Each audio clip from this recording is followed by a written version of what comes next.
Good morning, everyone, and welcome to the sixth edition of the Accelerate Your Career Growth webinar series. I'm very excited to have you on this edition that we're going to be talking about Gen Z, their values, motivations, and expectations.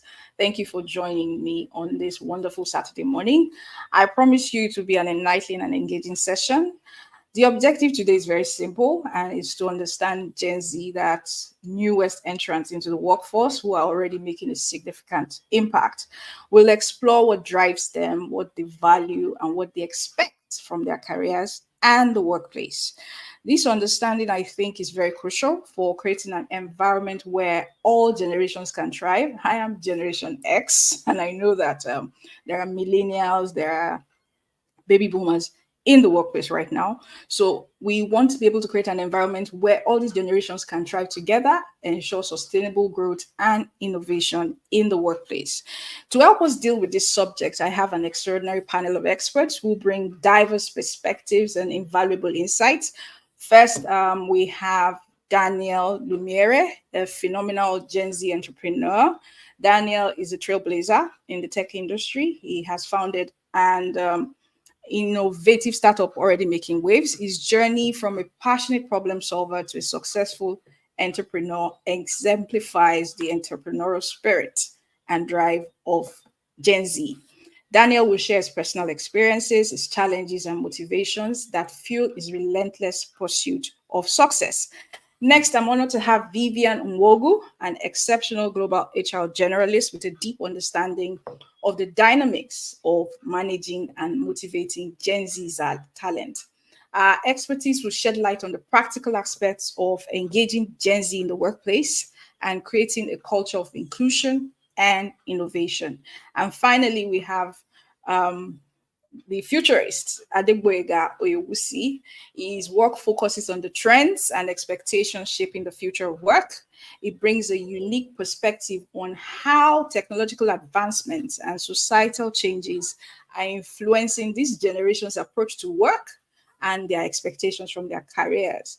His insights will help us understand the broader context of these changes and how we can prepare for the future. Like I said earlier, our goal today is not just to understand Gen Z, but to learn how to harness their incredible potential, their values, motivations are indeed redefining the workplace. And all of us, and I mean all of us, all generations, have to learn to adapt and evolve so that we can make the best of the workplace. So sit back, grab your notebooks, and get ready to learn.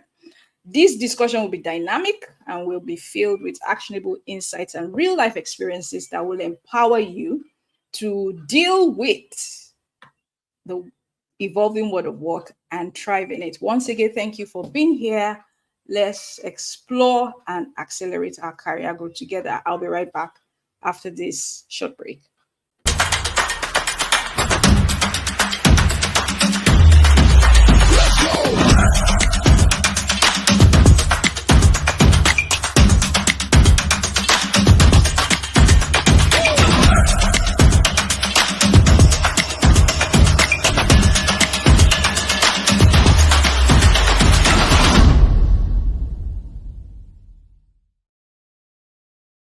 Yes, welcome back. So I'm going to start with you, Daniel. Since you are the Gen Z in our midst, and I've told you to be comfortable. So even if you are moving around the house, we are going to have this conversation today. Okay. So because you guys are very unconventional, so I'm ready to roll with you however you want to roll today.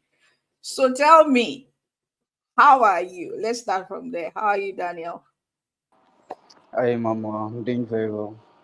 Just today. Great. Great, great, great. It's great to have you. Great, great, great, great, great. So tell me, what motivates your work? Why do you do what you do? Why are you Okay. not?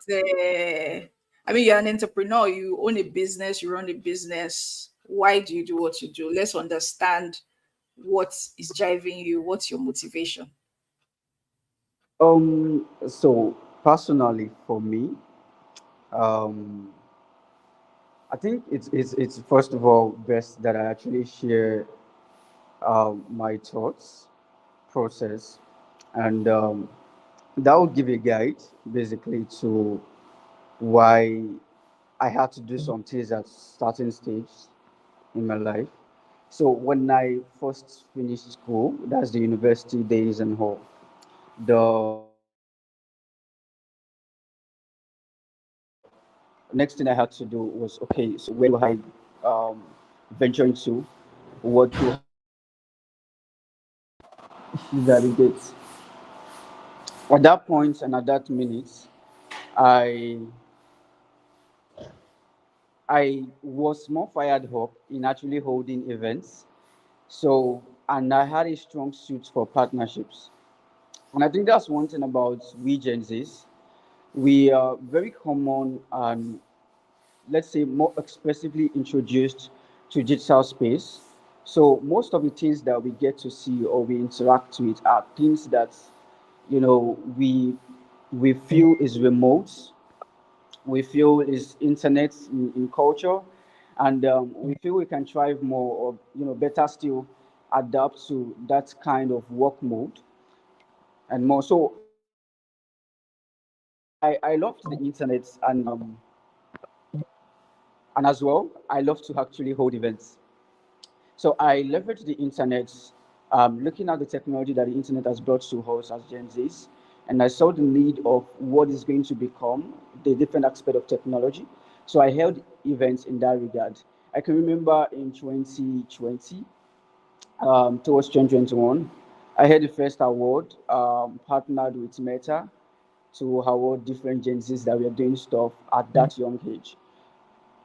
So during this period, it was actually very amazing. But that was when I discovered that if I actually want to build, if I needed to do something, I need to do something for the long run, and I need to build something that I think I would be happy about and enjoying building that stuff for the long run. So I stopped all the events I was holding after the events I had with Meta, and then I moved on to um, building with startups.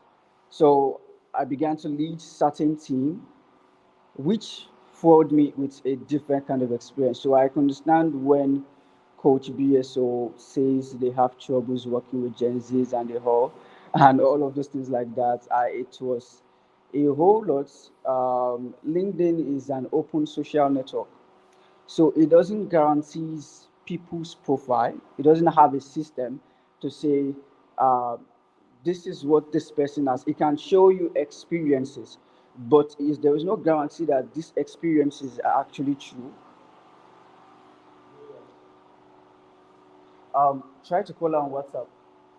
So there is no experiences that there is no guarantee that these experiences that has been listed on LinkedIn or posted by this person or by this Gen Z is actually true. So you just look at what you have, and that is the reason why you want to employ that particular person. So I employed a lot of people during the time I started working with different ventures um, that are just with title. So this is a very big differ in the Jersey space, right? There is no level of experience, nothing to call for that. Okay, you've done this or you've done that before. So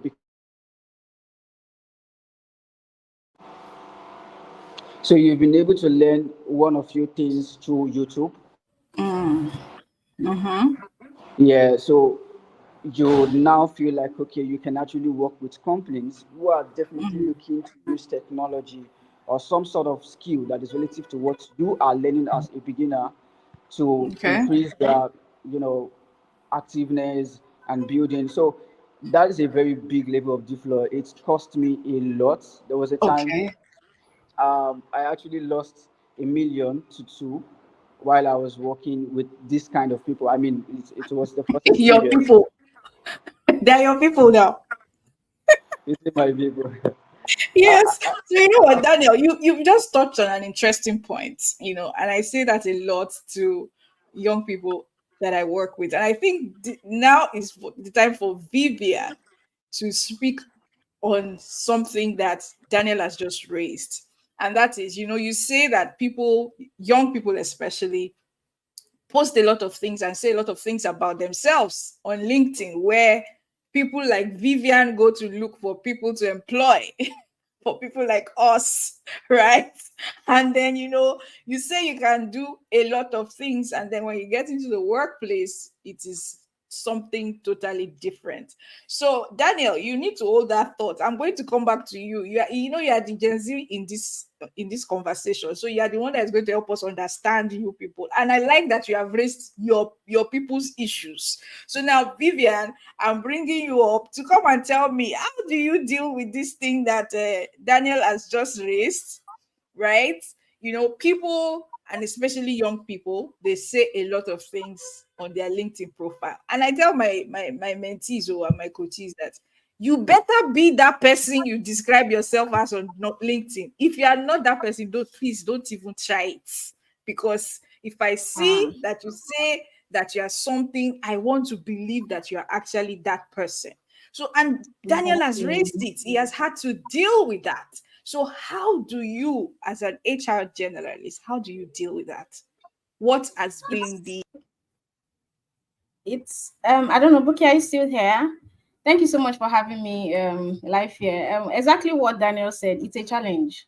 It's a very big challenge because on LinkedIn we have people update or optimize their profiles and tell you what not about what they have done, their experiences and achievements. However, when you start the recruitment process, and that's the reason why if as an HR person or as a recruiter, your recruitment process should be top notch. You should be able to sieve out the chaff, you understand, from the actual products, the actual talents that we're looking for. So if your recruitment process is not top notch, if you don't have the right technological tools, for assessment and all of that, these people will sieve through. Right. So first and foremost, what's the recruitment process like?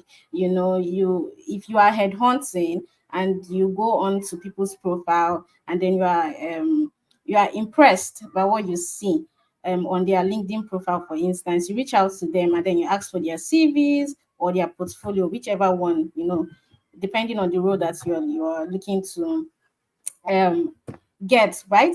And then they submit these things, you go through it and you are still wowed, and then you say, okay, come up and let's start this process. You have the first level interview. Usually it's always advised that your first level interview should check their competence, their technical skills.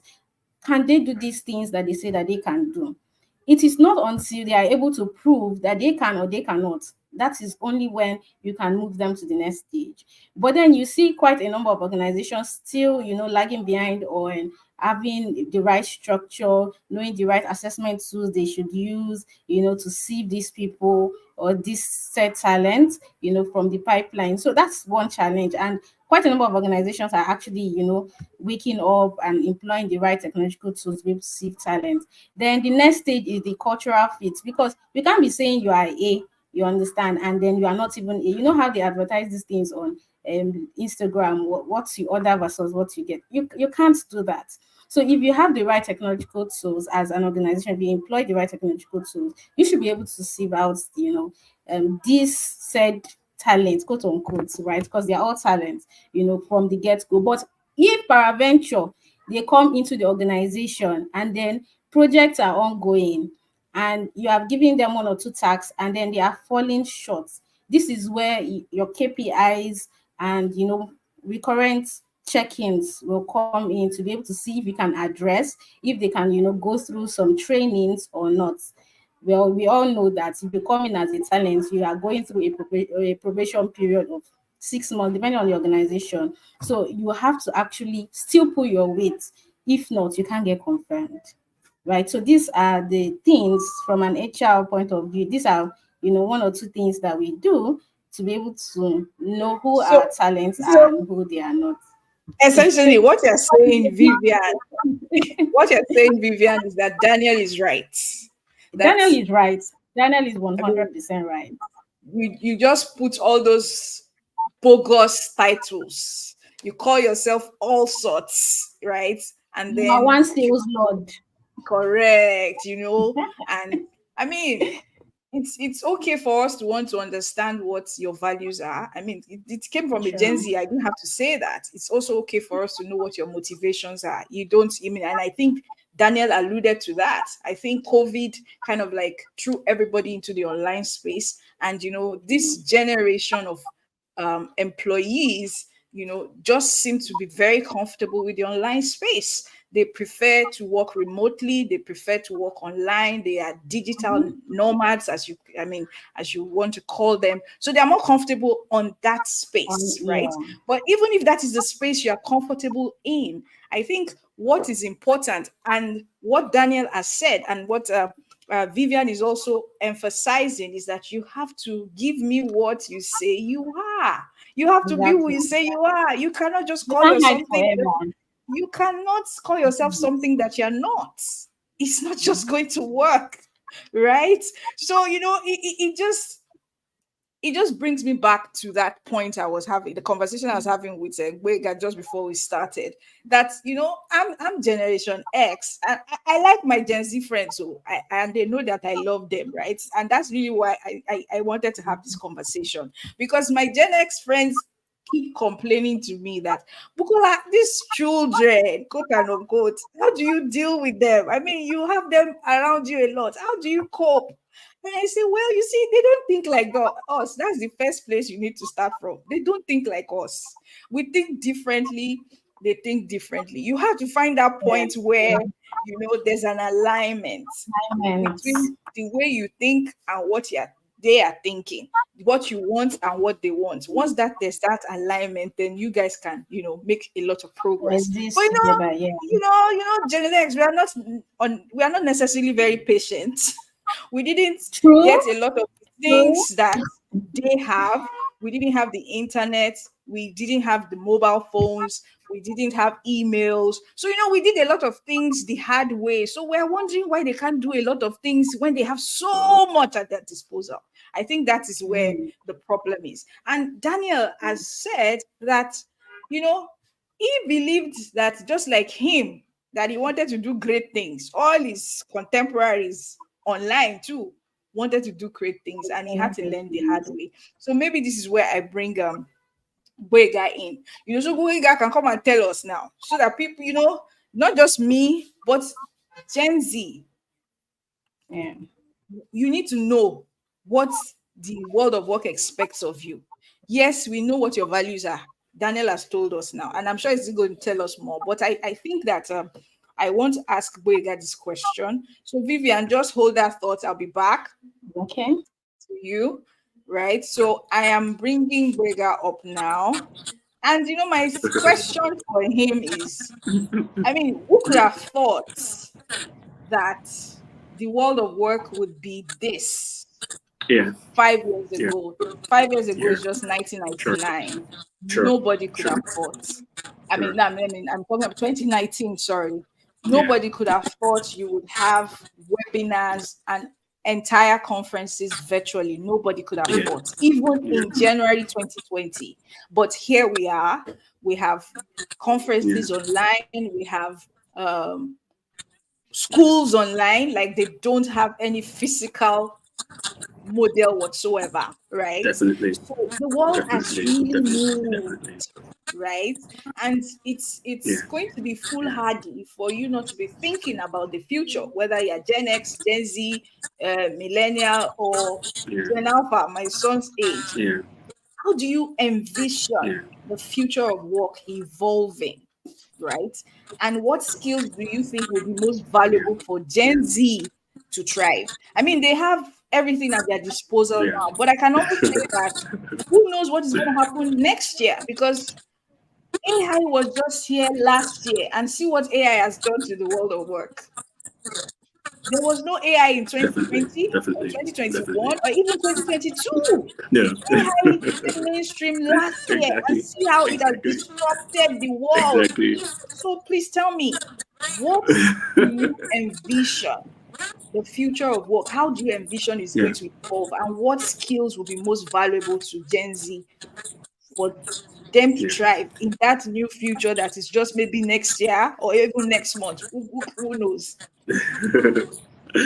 All right. Thank you so much, Coach B. So thank you for doing this. And you are one of the visionaries that I have seen that people need to camp around because the way you impact popular culture is weighty and it was celebrated.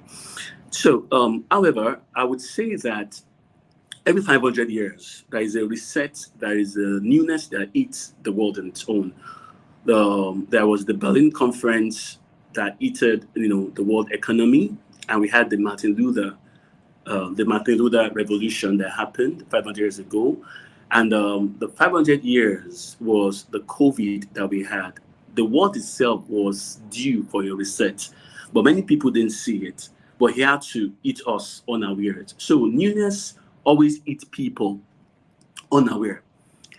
Back to your question, there was a time in 1940 that talent management, the form of engagement then was the use of English. If you have a very good use of English, you stand a chance of getting a job as a clerk in a magistrate court under the colonial master.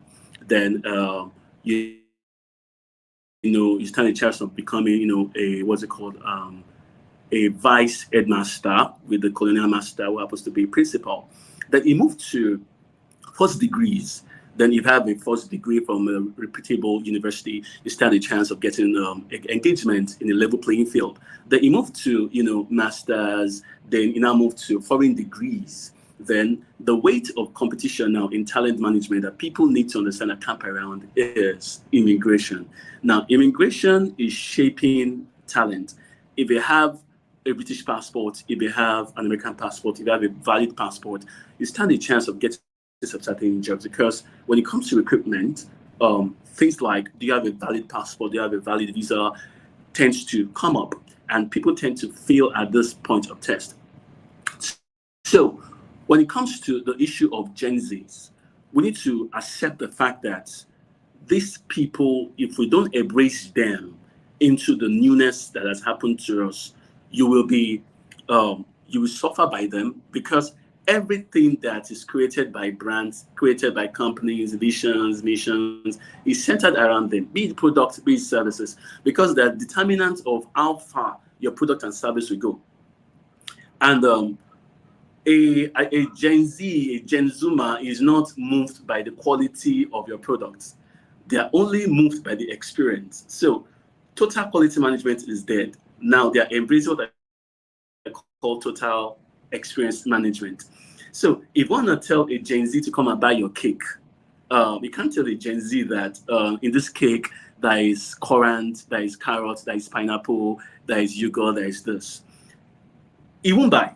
But if you tell a Gen Z that if you buy this cake, if you buy this parfait, you stand a chance of having a breakfast with Don Jazzy or Kiki. You will see them buying, you see them calling their friends to come into play, to come and buy. So when it comes to workplace of future, it will move to the place of remote. It will move to the place of feelings and experience. Experience is in the sense that not 15 years experience, not 16 years experience. Experience in how can you operate virtual reality, experience in machine learning, experience in AI, experience in biotech printing, and all.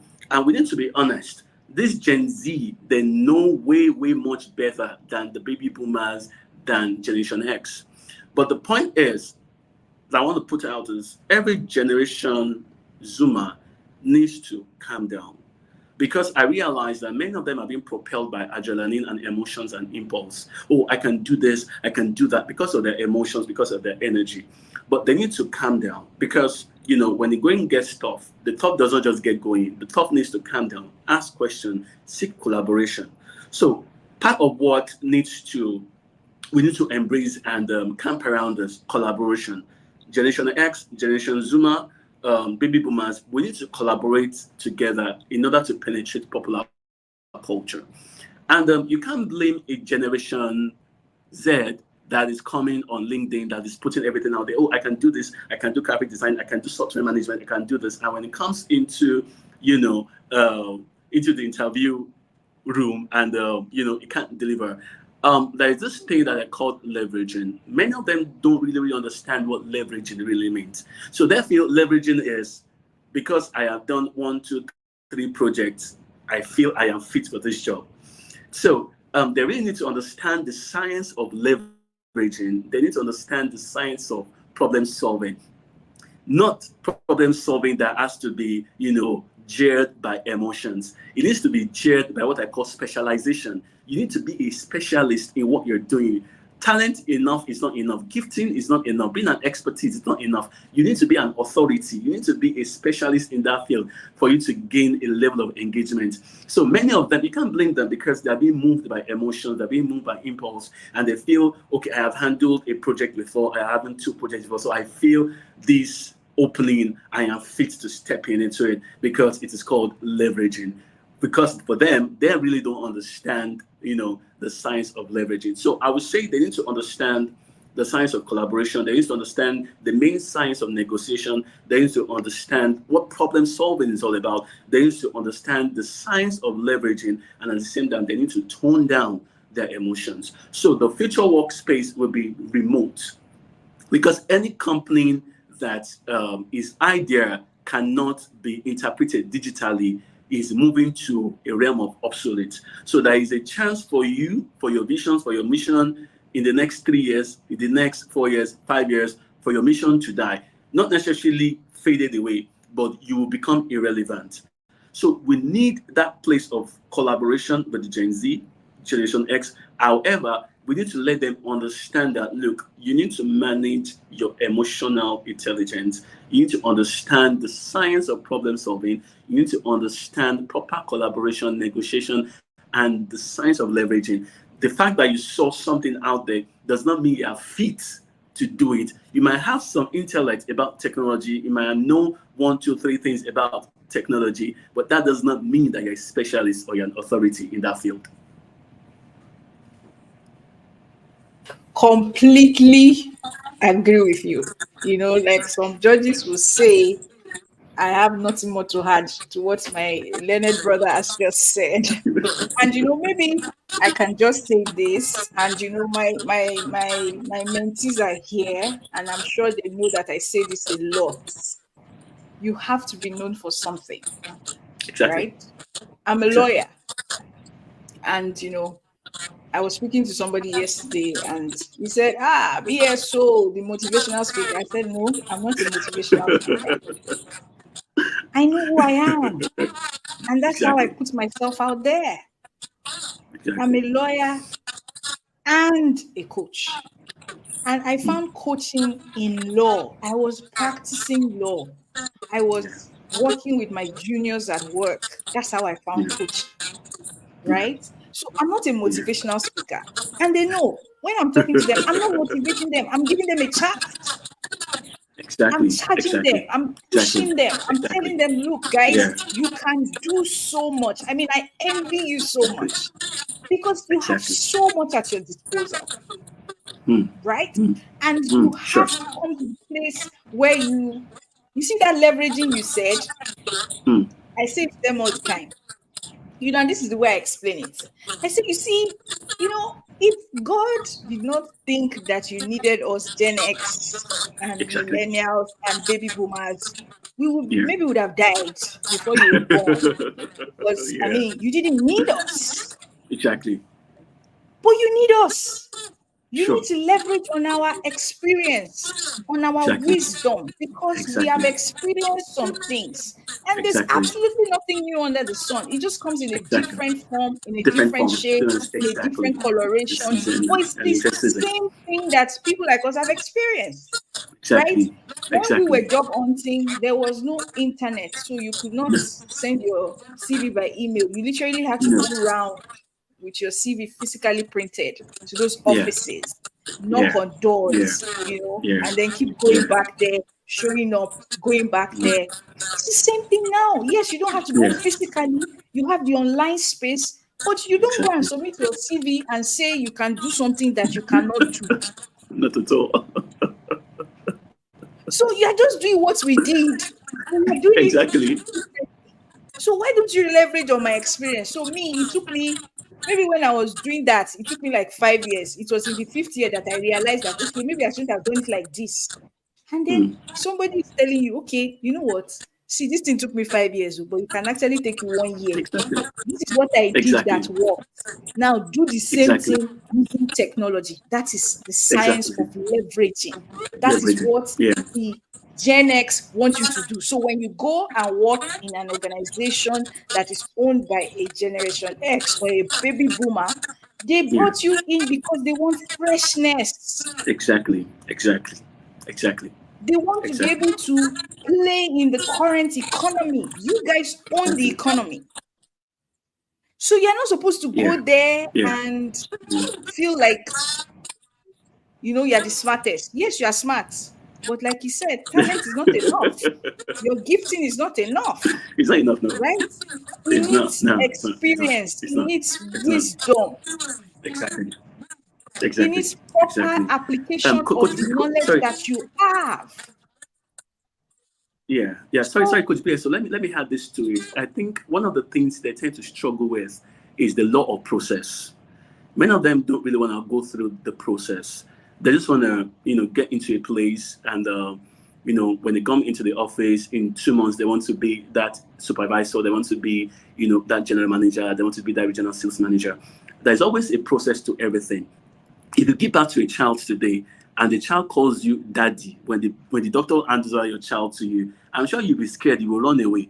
So there is always process to everything. So every Gen Z needs to embrace the law of process. There is a time of pain, there is a time of failing, there's a time that you will fall and you rise. And the fact that you feel you are enough, that, oh, I have money, I have a car, I have this talent, I have this gifting, you feel you're enough. Yeah, you can be enough, but you're not complete because your completion is in other person. So for every generation Z, they need to realize that, yeah, you might be enough on your own, but that does not make it complete. Your completion is in someone else. Your completion is either in a baby boomer or leveraging on the experience of a generation X. I mean, I totally, totally, totally, totally agree with you. So now this is Vivian's turn. Let me just bring Vivian up. And my question for Vivian is very simple. And, it goes back to the question, this issue of how do we, you know, properly engage these young people in the workplace. I mean, they are full of ideas. They are very impatient. They don't like process. Vivian, they don't like to wait. They don't, they just want to do things fast, fast. They are microwave generation. Like, Indomie noodles, 5 minutes is ready. That's what they had. They don't have the patience to, why do I have to wait to do that? Why do I have to wait for 5 years before I move from one level to the next? So they keep moving from one employer to the next one. I mean, they don't. I mean, why do I have to wait in that place for 2 years? If I get somebody that is going to pay me more, I move, right? So what Yeah. are those? What are those initiatives that you think can create a culture of inclusivity and belonging for Gen Z? Because most of the workplaces that we have now, they are not, maybe people have started reintroducing stuff, right? Restructuring Maybe and yeah. Gen Z adaptable. Most of the Mm-hmm. workplaces we have now are for Gen X, millennials, like Yeah. us, people that are used to coming into the office 8 to 9, I be 8 to 6, or 9 to 5. They are not like that. They don't like it. If I Is it not just to do the work? Do I have to be in the office? Do I have to come every day? That is how they think. So what are those things Exactly. that, yeah, what are those things So that for organizations are doing or can do? do to retain the Gen Z in the workforce. So, Buki, yes, this is your question. It's something I feel like organizations today they are beginning to awaken to this new reality, right? And the reason is because, like you have said, we have Gen Zs that have the problem of patience. Adegboyega has mentioned process issues, problem with leveraging the Gen X in the workforce. So but of recent, just post COVID and all of that, we've seen that the future of work is here, and organizations now are being more flexible to remote work options. In fact, truth be told, when you are recruiting Gen Zs and you're having conversations with them, and it's time for you to offer and give them, like, when you have gotten to the offer stage, one of the questions that we hear almost in fact every single time is there a remote work option? Is there a hybrid work option? These guys are not interested to come and work 9 to 5 no more. They are not interested in this. So organizations currently are now bringing up, these kind of initiatives like flexible work arrangements. Majority of the organizations now in Nigeria are doing hybrid work. Very little, very, very few are doing full on remote. Right? I feel like it's a conversation that is still going to continue to happen. It's not going to happen right now, from the way I see our Nigerian employers going. But yes, remote work is here to stay.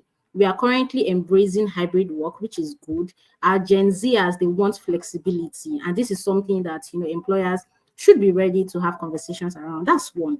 Now, another one will be on diversity and inclusion. Now, peradventure, you have, I think, even I think I saw statistics that was saying that in 2030, the majority Gen Zs will make up of, I think, 30% of the workforce. Now, if you are having this large number of demographic in the workforce, then we should be thinking about the diversity, equity, and inclusion in the workspace. Now, what initiative should organizations be looking out for?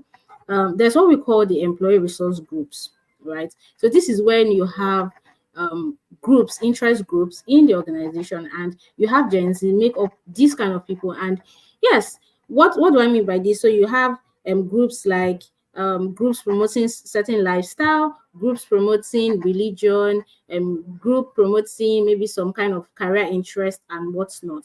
Now we have these groups in the workforce, and it can help retain these talents because now they believe that they have something to give, they have something to do, they have an interest group. They have book club lovers, they have the creatives, away from just their normal jobs that they do in the workplace. They have these other interest groups that can actually make them inclusive in the workplace. So that's another bit.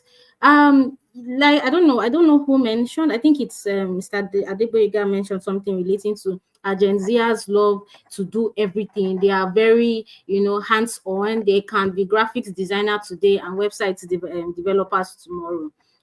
So we can actually have, as an initiative in the workplace, projects. You can have hackathons, not necessarily because there is a particular project on ground now that you're working, but just so you want to promote competitions, healthy competitions, and you want people, these Gen Zers, to participate, because these are ways that you can really retain these talents.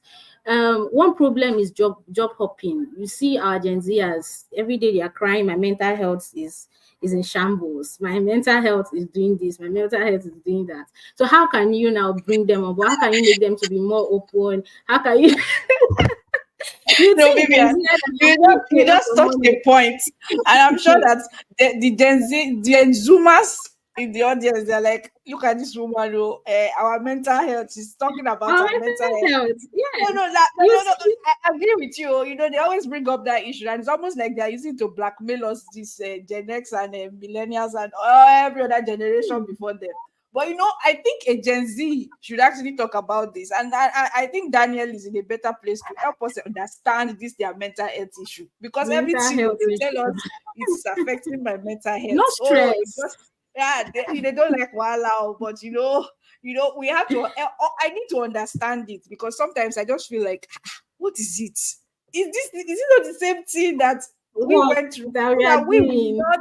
Is it not that we did not have mental health issues, we or what? So maybe Daniel can explain to us what this thing really is, so that we can understand it. The reason why we're Yeah, having this conversation is that we can understand them, and where they're coming from. Because I mean, this is not to trivialize it, to be honest. We just want true, to true. understand it, right? We're not saying those issues are not real. I mean, and I'm sure Daniel would confirm to us that those issues are real. I mean, we I also have will, those yeah. challenges, but maybe because we were not raised to be very expressive. That's why we don't come out crying that, oh, my mental health. But they were not mental raised health like is that. The world has encouraged them to express themselves.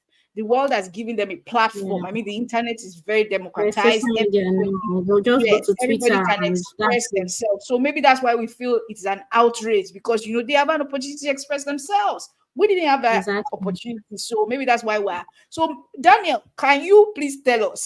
So Vivian, you will just wait. Let Daniel come and tell us this mental health issue. We need to understand it so that we can properly appreciate it. So Daniel, please. And this is the last question. I understand you have to leave. So can you help us understand how do you think organizations, employers can better support the well-being and mental health of their Gen Z employees? I mean, you're a Gen Z, so you understand these issues. So how do you think that employers can do better so that they can get the best out of their Gen Z employees? Because you guys are taking over the workplace, whether we like it or not. You are going to be more than us in such a short time. So how do we help you to deal with those mental health and well-being issues that obviously very important to you? They are one of the values that you hold extremely dear, and we recognize that. So tell.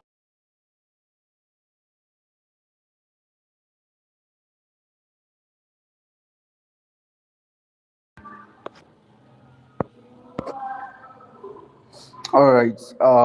Thank you, Mama. Okay, so in terms of mental health, I think one of the things that has happened to me, um, that really affected me mentally, um, there was a time, yes, the issues of me working with my kind were there, that prolonged the project. There's a project we got. They prolonged the project for about a year before we complete. But I have the spirit. Whatever I start, I must finish. So this mental health issue comes from, um, we, the Gen Zs. We, like I said, the digital nomad of the stuff, we are gradually believing into a system whereby we can't be stressed because we believe technology is there to help things get easier. So we want to go into, and again, yes, there is a factor or a system that has been existing in the current country, because I feel like it's a norm that other countries leverage these systems in actually making things easier. So you can be hacked. Let's say, for example, I am hacked to research a thing or to work on something. I can use AI now to research it rather than I have to source different documents, read through different papers, and read through different data for me to be able to get the result I need. While all I can just do is to ask ChatGPT certain questions, and I'm able to get a particular research done.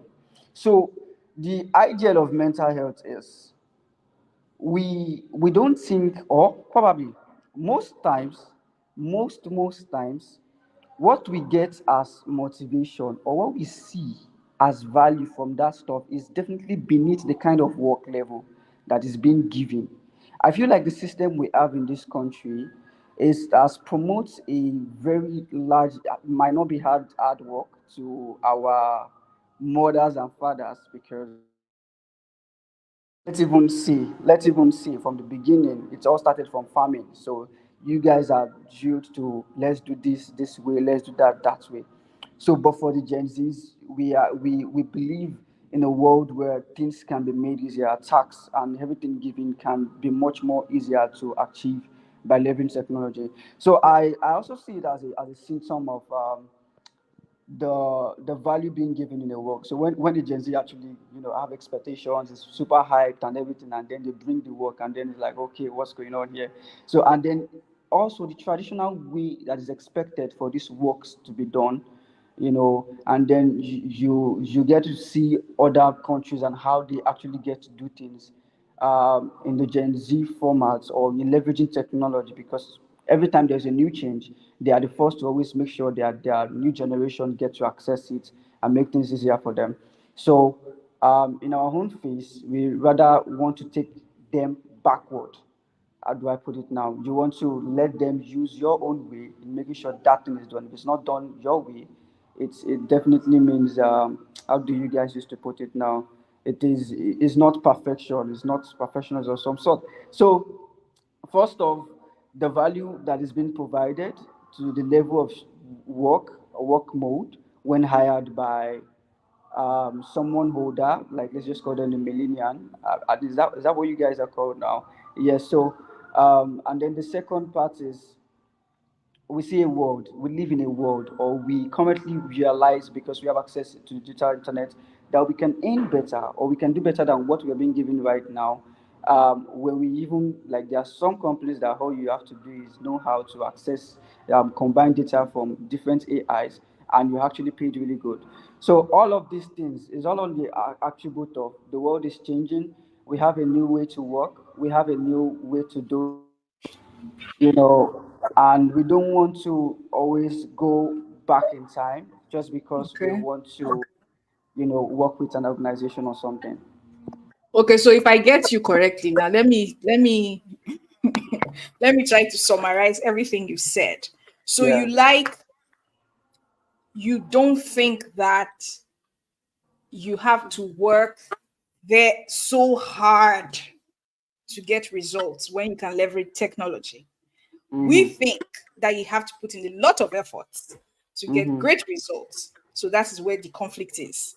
You think that you don't really require so much effort as long as you can properly use technology. Is that correct? Mm-hmm. So So let's just say, if we now insist, that's where your mental health issues come up. Is that what you're saying to me?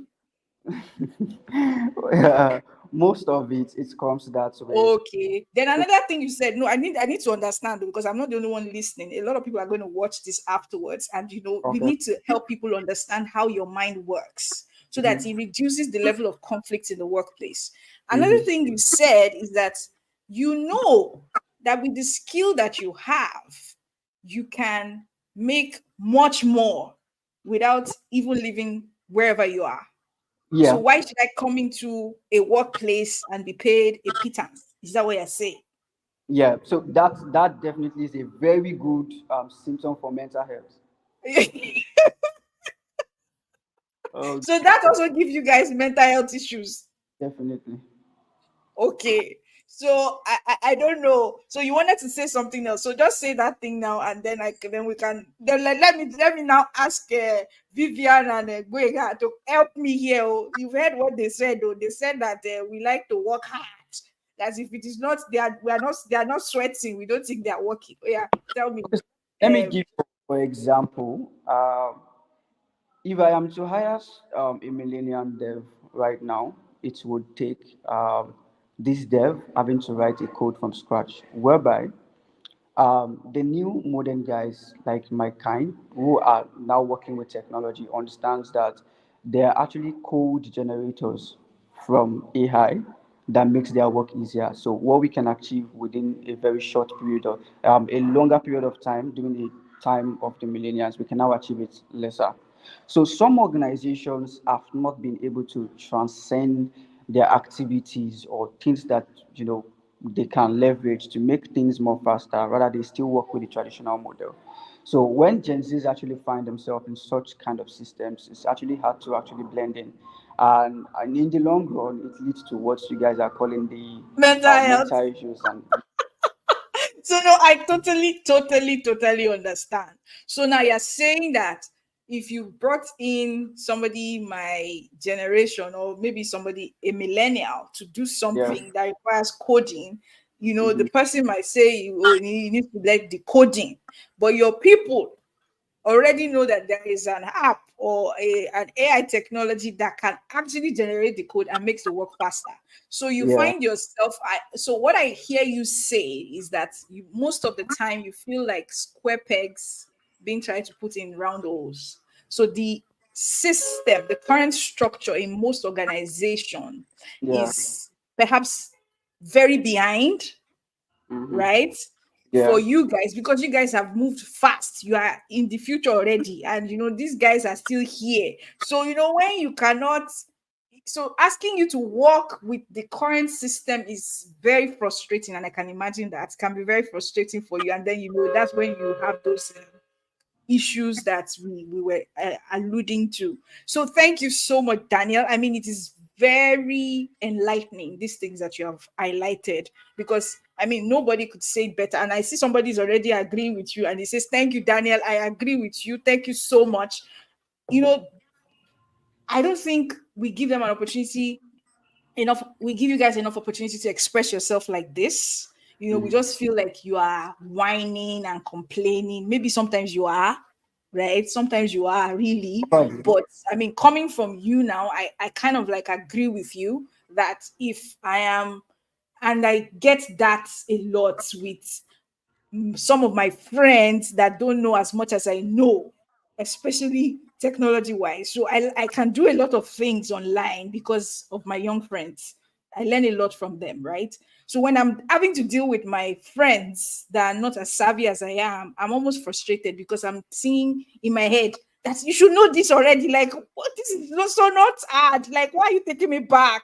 You understand what I'm saying? So I think I get the point that you're making. And I think a lot of people in my generation need to understand that you guys are maybe perhaps light years ahead of us, and we need to really catch up. And if we're not ready to catch up, we have to let you give you wings to fly, and maybe ask questions and ask you why you're doing the things you're doing, or why you don't want to do it the way that we expected you to do it. I mentioned something from the start that has to do with Okay. those who don't know what they are doing yet. Yeah, correct. So you want to say more about those people?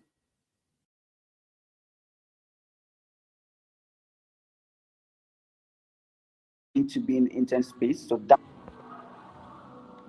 So okay. So that case, it's a huge difference from what I am saying now. This is for those who actually know what they're doing. They have experience in whatever they are doing, and so I feel like they can actually be a position ground where the millennials and ourselves can be able to. I mean, we just need a listening here, I guess.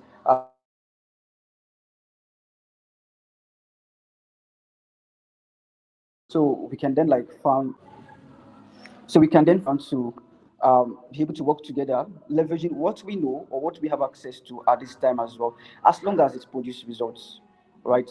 So the what's it called now? The system that has been also, yes, like if you watch companies like Microsoft, Apple, including Facebook and the rest. I love these guys because they are always the first to know that anything changing in time needs um, adaptation. Do you get? So? But I feel like most Nigeria companies are very slow to that, very slow to that. So there is a new method, there is a new this. You don't have a point where your HR needs to discuss with all the team of how they can actually adapt or leverage new things, or how even the young people who are definitely researchers, because the young ones, Gen Zs, right? We are these kind of people that always access information because of the internet and how much time we spend on the internet. So we access a lot of information here and then. So we definitely know what is the new thing going on there. What are the things that we need to do to make things faster? And I feel like it's going to actually bring a lot more productivity to businesses in the long run, because it definitely means, okay, right now you can now have AI do some things. You can now have your work faster. There is a new level of productivity. And I think I need to mention it's also the reason why I am building Build, to have an environment where um, these businesses can then find adaptation. You can now leverage AI, because Build is just more like different AIs, the compiling different AIs that businesses can access to actually get to make their work faster, build and leverage developments. So thank you so much for having me, Mom. I really enjoyed I my mean, time. thank you so much, Daniel. I know you have to go. And, I would just now ask Vivian and Boega to respond to all these points that you have raised on mental health and well being. Thank you for showing up. I really appreciate it. Thank you so much, Daniel. So, yeah, bye. Thank you. But thank you for speaking for your generation. I mean, they are thanking you in the comments. They say that they agree with you. Thank you for speaking for them. And I think it's important that, somebody within that space was able to come and talk and, tell people how your mind works, what those things that are important to you, what your motivations are, and what your expectations are. And you have told us your expectations. So now let me ask Bwega. So Bwega, how are we going to meet these expectations? So Daniel has told us that it is those issues that we, keep hammering on that gives them mental health issues. That's where their mental health issues come from. And that's where, they think we need to work on so that we can ensure their well-being in the workplace. So Bwega, please come and help me, save me from Yeah, from this before I call on you. I totally understand Daniel where he's coming from, and you know, the way we manage our own emotions is quite different from the way they manage our own emotions. Because if a Gen Z is broke, you will see it on him or her. Then they will be so moody and all that. They just love this slang, soft life. Let me just put it that way, soft life. They don't want stress. As a Gen X or a millennial, if you have a problem in your marriage and you have to resume to work in the following morning, yeah, you still come to work, you still do one or two things, but you still manage that emotions. But maybe one, two people will know, in your place of work that okay, maybe something is wrong with you. But a Gen Z will litter the whole office with emotions, and he or she will be moody, cranky, some might go to the toilet to be crying, and you realize that okay, my boyfriend just broke up with me, and then it's affecting me mentally. We understand all those parts. So for the Gen X, I would say this is where emotional intelligence comes in. We need to, help them manage their emotions, because many of them, when they are broke, it shows all over them. You can see, a Gen X who have not been paid for 3 months or 4 months, he will still put himself together, trying to package and put himself together. But a Gen Z can never do that. When a Gen Z is broke, from his status, you will know.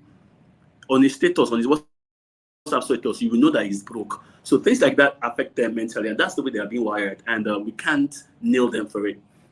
And also, when it comes to the issue of patience, I would say that their own definition of patience is time wasting.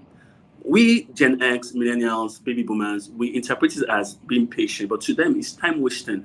Because I hear what Daniel said. Because how can I thank God, Coach BS, you're a lawyer? How can I go to a secretariat or go to a magistrate court or an office at a magistrate court to ask for a file, and I'm seeing all piled papers in files, and then someone is climbing a stool to look for my file, when I can always employ the use of technology to put all these things into maybe a app, and in the comfort of my toilet I can always type one or two codes, and I get my folder, I get my file or my tab or my phone, and I take this file to the bank and get things done. Why should I go to the hospital sitting for hours for one auxiliary nurse looking for my file and before I see a doctor and all that? Because all these things can mess up with your emotions sometimes. So I hear him. To them, there's a huge difference between patience. To them, patience means wasting time. So companies need to understand that they need to embrace their mission, but you need to realize that methods tend to change over time. Go and ask Kodak. Go and ask Nokia. Their mission still stood, but the method changed. Because when BlackBerry came into the market, BlackBerry almost pushed, Nokia out of the market. It's like practically pushed Nokia out of market. So companies need to understand that, look, our mission statement is this, but is there another way in which these goals, these missions, this vision can be accomplished? And also, for the Gen X and the millennials, I realize that many of them, when they see Gen Z, many of them tends to suffer what I call esteem, low self-esteem, because they'll be like, I've been in this company before this person came. And then sometimes the management will rub it on your face. They'll now tell a Gen Z who you are even 20 years older to come and take you on the training. And maybe you're trying to nimble on something, you're trying to take a drink. The Gen Z will tell that no, you can't take a drink in my class, you can't do that. And then it affects our esteem. So there is a place where we need to strike a balance.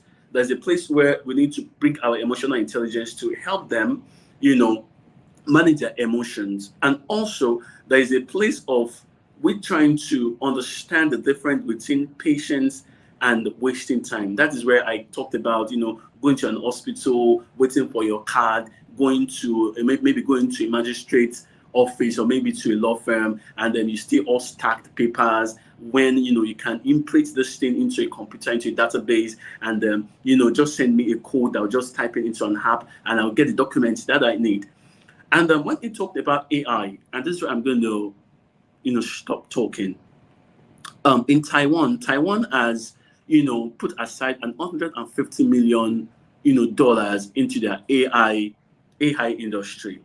And in African nation, we've not even thought about that because all we're just doing is, we're sitting on yacht, with our fellow comrades, sipping wine, sipping, champagne and all that. And we're not investing into these things. And the first world nations, they are putting money into their technology and they're taking our talents from our country. Because if I know someone like Daniel. I know that Daniel is a specialist in this, and I'm telling Daniel, okay, Daniel, I'm going to offer you 500K for doing this. And someone in First World Nation knows that Daniel is an authority in this field. Okay, Daniel, I'm going to bring you over to my country. I'm going to pay for.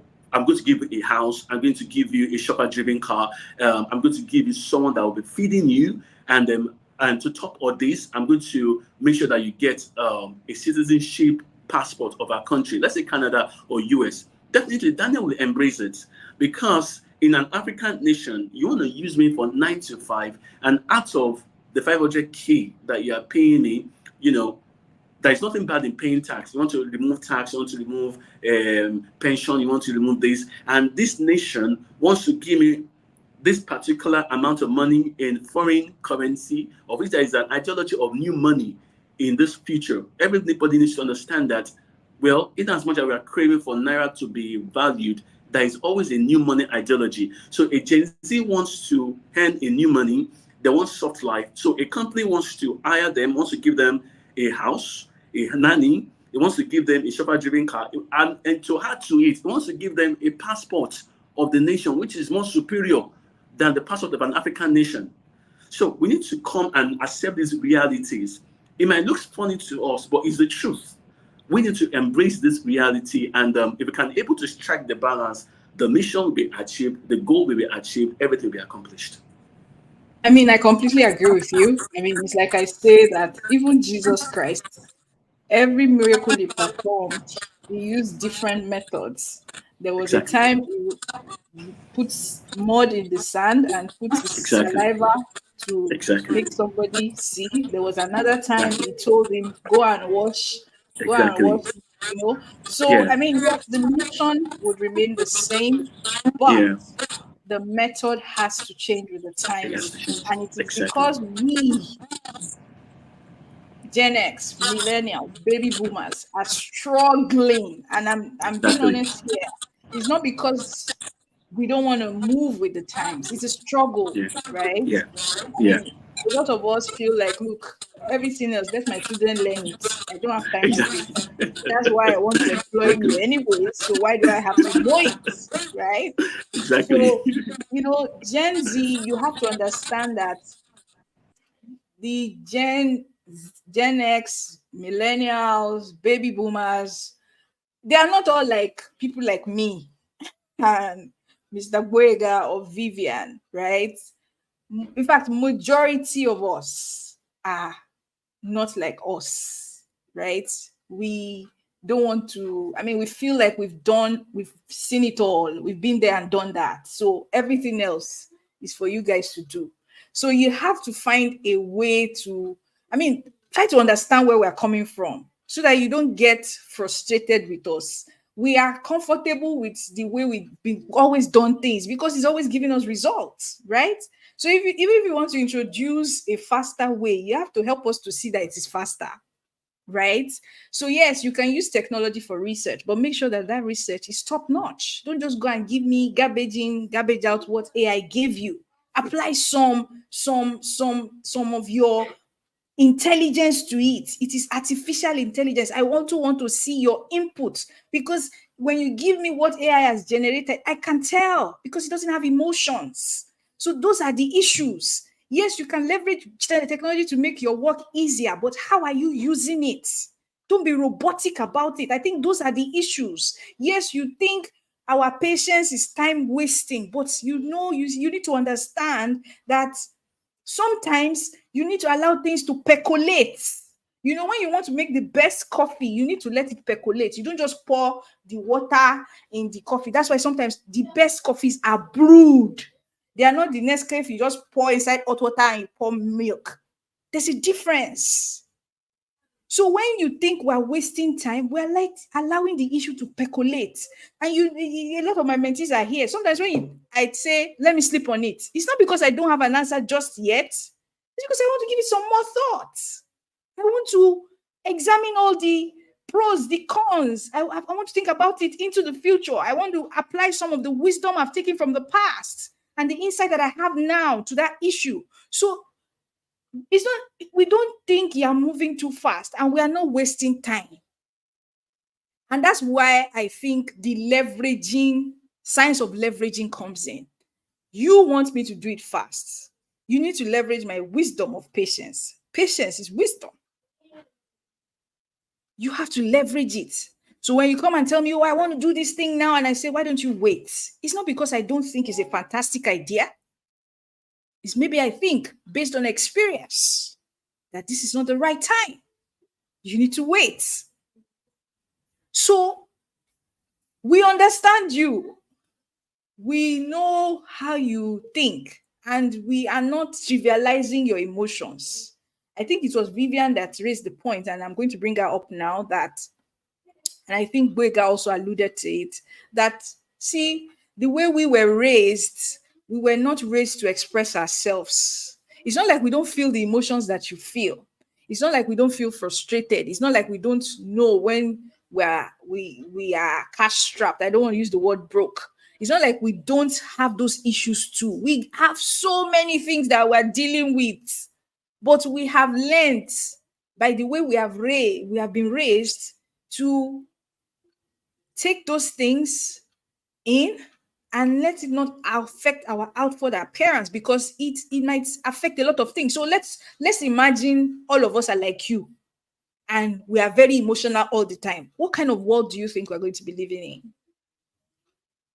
If everybody comes to the office because I'm broke, you're cranky, I'm cranky, the MD is cranky, the HR is cranky, the gatesman is cranky, he doesn't open the door for the gate for you, the cleaner doesn't clean because, oh, he's angry or something. What kind of world do you think we're going to be living in? So we're not saying don't feel those emotions, but we're just saying be intelligent with your emotions.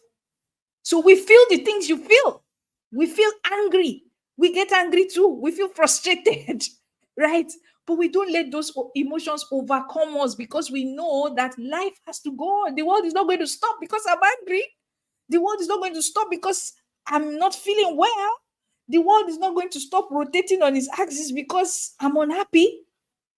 If that were the case, maybe the world would have stopped many years ago, because people have been angry and people are still angry. So, Vivian, please, can you respond to all these issues that Daniel raised, so that we can start closing?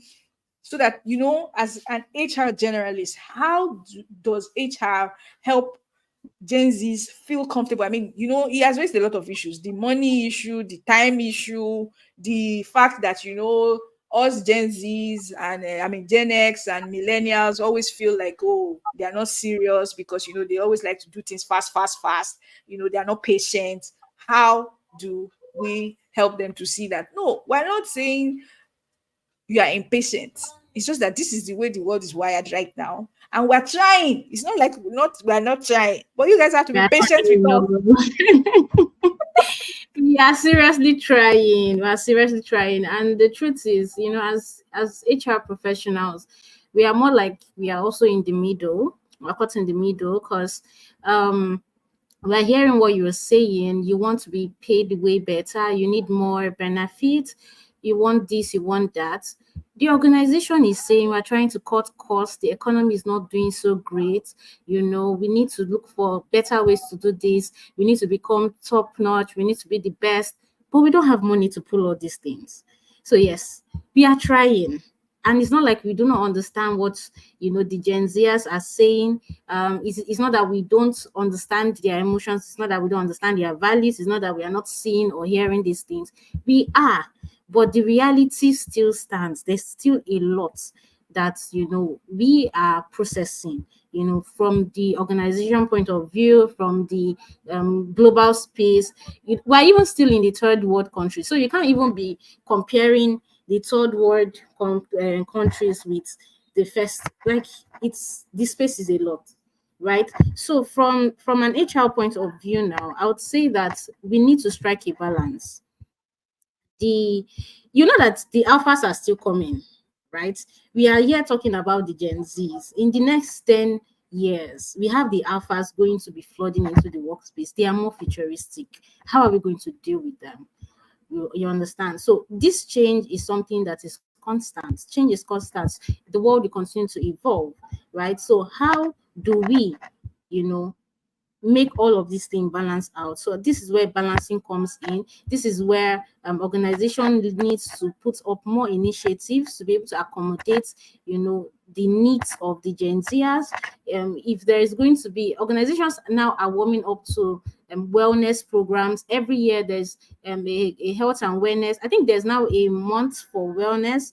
I think August or October, I can't really remember right now. But now there's more wellness initiatives. You have organization having in-house therapies where people, not just Gen Zers now, like employees in general, can speak to. You have these things coming up, right? Also, the Gen Zers need to be to be calming down. They need to be patient to understand that they have to learn from the experience that sees the baby boomers. They have to learn from the millennials. They have to learn from the Gen X. They have their experience to leverage on. So do we. I am a millennial, so do we millennials, the Gen X, the baby boomers. They also have to learn how to leverage on the technological expertise of the Gen Z. So this balance is very important. The understanding is very important. Trainings need to be held, consistent trainings around emotional intelligence for the Gen Zers. They need to understand how to manage their emotions, how to manage their bosses. Very important. Also, trainings for the more senior guys in the workspace around how to lead the 21st century team, because it's a whole lot. These are skills that need to be developed. Leadership can be learned, it can be taught, it can you can learn it. So yes, these are the things, and I'm very happy that coach, you have brought up this kind of conversation. We need more of these conversations, really, so that uh, so that Nigeria, I'm talking about Nigeria now, so that Nigeria is a whole ball game when it comes to the workforce, so that Nigerian employers can begin to understand, the changes that are currently going on in the workspace. So I don't know, I don't want to speak so much because Mr. Adegboyega has spoken a lot extensively about this. You have shed more light, Coach BSO. We have heard, we hear. In fact, there's one of my senior colleague that will say, "See, I'm a Gen Z, oh, I'm a Gen Z," because she believes that Gen Z is a mindset. It's a mindset. You will see some millennials also that are top notch with technology and AI. There are some Gen Zers that do not even know how to make use of ChatGPT or even to use prompts. They want to be spoon-fed all the time. So you still see some school of thought that will tell you that Gen Z is a mindset, right? So at the end of the day, all I can say about this is there has to be a balance. It's not a one-size-fits-all solution. We are disadvantaged by our economy to even start with. organizations do not trust that when you go on hybrid work that you definitely work, because now we are dealing in the gig economy. I will ask you to go and work from home, and then you are dealing with 5 other clients. How do we reconcile this productivity level and ensure that you are delivering your result at the end of the day? So these are the kind of things and conversations that are currently going on in the workspace. Organizations are bringing up, they are trying to be more performance driven. You see them, employing KPI specialists, people that are very, into knowing how to put up a well structured performance framework to ensure that, okay, if definitely we say, okay, go on hybrid work, how can we track your progress? How often should we do check-in so that they will not also say that mental health, every 2 hours they are doing meetings. These kind of conversations are things that we actually see regularly in the workforce. So balance is important. Trainings around how to lead a 24 security, trainings on emotional intelligence, how to manage your boss, how to employ AI and not even be robotic about the whole thing. All these kind of trainings need to take place. Thank you so much. Thank you, Vivian. Thank you, Brega. Thank you, Daniel. And thank you for joining us today. I think this has been very enlightening. And let me just close by saying that Gen Z, we see you, we hear you, we we appreciate you. I mean, we really do.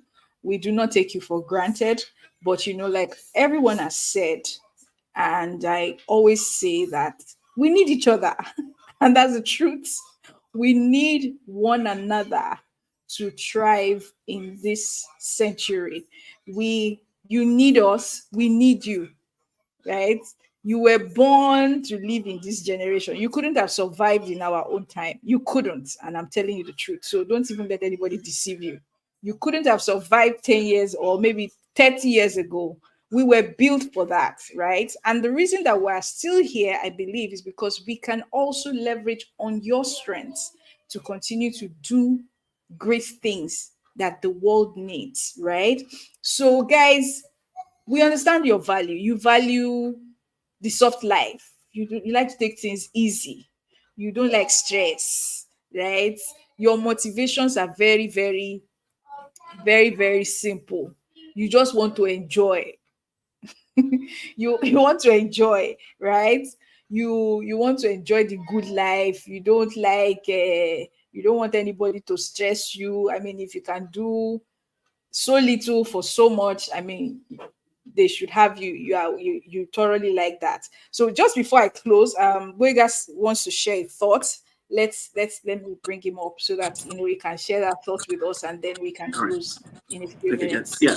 Yeah. Thank you so much, Coach. What I want to say is pertaining to companies, as in thank you that Vivian is here, who happens to be an HR. That is something I came up with for a company in Accra, Ghana, and it's what I call the triangular ideology.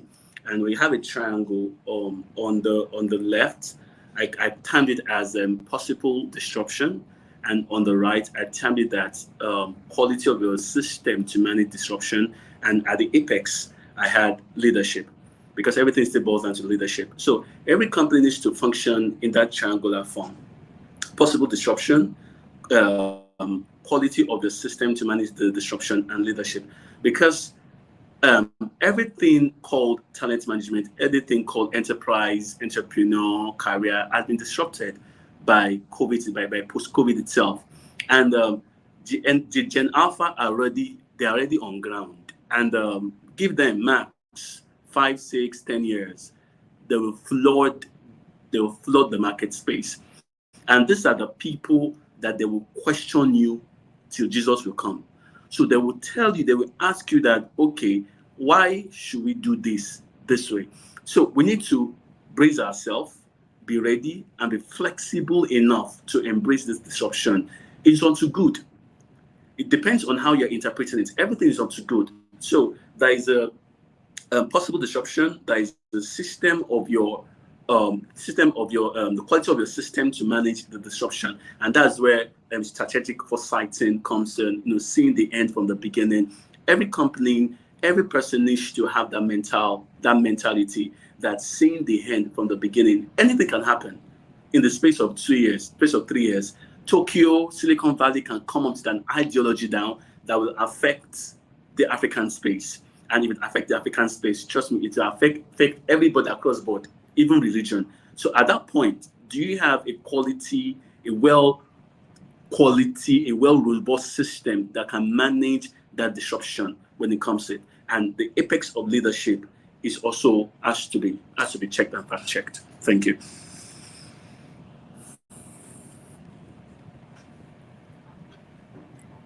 Thank you, Buega. Thank you, Vivian.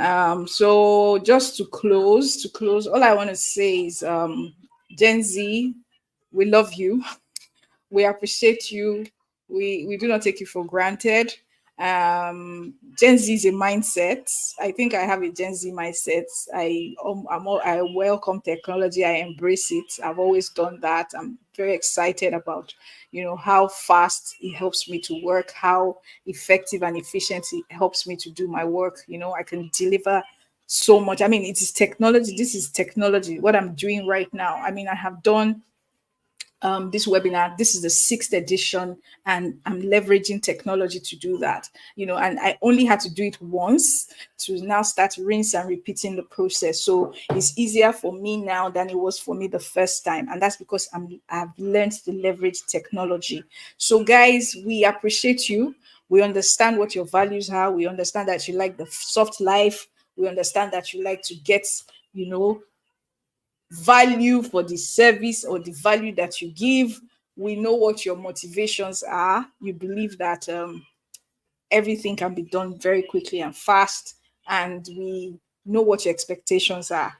But you need to also understand that we also have expectations, we have values, we have motivations. So you are not the only ones that have values, motivations, and expectations. We have those things too. So I think the objective really is what Vivian emphasized, that we have to find that balance where, it's like that. There's a video I shared yesterday on my page on LinkedIn and Instagram. It's practically had over 10,000 views on Instagram.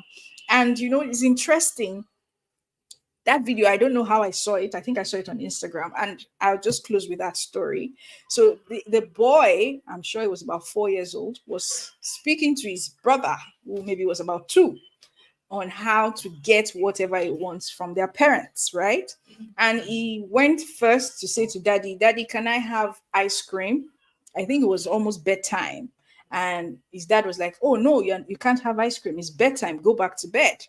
And then the boy goes back and says to his brother that, "See, you need to find what is important to your parents to get what you want from them." So what did he do when he went back? He went back and said, "Hi, Dad, welcome. How was your day at work? Why don't you let us have ice cream together, and then you can tell me how your day was at work?" And his father said, "Oh, yes, sure." Remember, the first time he went to ask, his daddy said no. His daddy said, "Go to bed." The second time he goes back, he says, "Daddy, can we have ice cream, and then you can tell me how your day went at work?" And his father did not even hesitate at all. So you see, the boy wanted ice cream. He's Gen Alpha, right? And then he was talking to a Gen X like me, or maybe a baby boomer. How can you want to have ice cream at 8 o'clock? But then the boy goes back and says, "Daddy, you know what? Can you tell me how your day went? And we can have ice cream together." And the man did not hesitate. He found a place of alignment where daddy's needs and his needs could be met at the same time. For him, he discovered that what his father valued was quality time. For him, what he valued at that time was ice cream. So he found a convergence between his father's value for quality time and his own desire for ice cream. And he got it, and his father got quality time. And he did the same thing with his mom. He told his mom, and it's like, "My son, wants to watch his tablet. This rule is the rule. No screen time during school days. Screen time starts on Saturday after you have done your homework." So you know what my son does? Every day when he comes back from school, he carries his bag himself. I don't even have to tell him to do his homework. And then he takes his book out one by one, and he's serious, studious, doing his homework with so much concentration. You cannot disturb him. And then when he finishes, he says to me, Mommy, you know I finished my homework. I say, yes. Can I watch my tablet? I say, no, because today is a school day. And then he says to me, Mommy, what's today? Today is Monday. Okay. So I wait till Saturday, right? Yes. So every day of the week, my son makes sure he does his homework immediately comes back from school. He knows that I value that. And watching his tablet is obviously very important to him. And he does not want to miss his screen time on Saturdays. So he makes sure that he does his homework every day, immediately after school. Because, true, by the time it's Saturday, how can I say no to him? Even if he does anything wrong, he has done his part. He has fulfilled his obligations to me. He has met me halfway. So the way we're going to achieve this balance is you need to now begin to try to understand what are the values of the people in my workplace. There are going to be a lot of generations in your workplace. You're going to have millennials, you're going to have Gen Zs, you're going to have Gen X, you're going to have baby boomers. How do they think? How can I align myself with their values? How can I help them to achieve this, their vision or their mission, with my own Gen Z skills and talents in such a way that there's an alignment? They don't feel like I'm slighting them or trying to what's the word now? I can't find the word, but you can get them to help you. You can get them to agree with you all the time if you find that place where there's an alignment. I think that's where the problem is. You guys want to have your way, and we want to stay where we are. So everybody is just talking, and it's almost like the Tower of Babel. Different languages. We are not listening to ourselves, so we're not making progress. So you have to find that place. Be like that boy that said, find that thing that is important to Gen Zs, Gen X, whatever generation is in your workplace or you're dealing with part time. Find that place where there's an alignment between your values, your motivations, and expectations. And I can assure you that you will thrive and succeed in the workplace or as an entrepreneur. So I'd like to thank you. Thank you for joining me today on this edition of Accelerate Your Career Growth webinar. It's been a very enlightening conversation. I hope your questions have been answered. I hope that you have learned something that you would be using soon, because really that's the objective of these conversations. I don't just, it's not a talk show. It is to help, the participants and the audience to do better, in the workplace. So thank you, Gwega. Thank you, Thank you so much. Vivian. Thank you I'm so much, truly Coach BSL. grateful. And Thank you thank so you, much. Daniel, Thank you so for much. giving us Thank you a so much. perspective into how the Gen Z think and how they think that we perceive them, right? So it helps us to put it in context. So, ladies and gentlemen, thank you so much. I will leave you now to enjoy the rest of your Saturday, Thank and you. I wish you a successful new week. Bye for now. Thank you so Thank much, Coach you. BSL. Thank you so much. Thank Yeah, bye. you. Right.